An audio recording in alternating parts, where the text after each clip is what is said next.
मोरे घर पनिया पिलाई दी है जान गे, कफन ओढ़ाई दी है टूटत ही जब प्राण गे।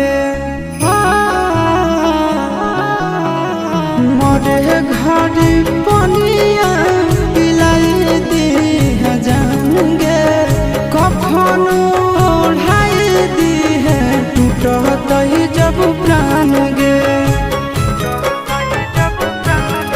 हगे हमारा से तोरा जाती प्यार होता भेंट साक्षात कर लगे।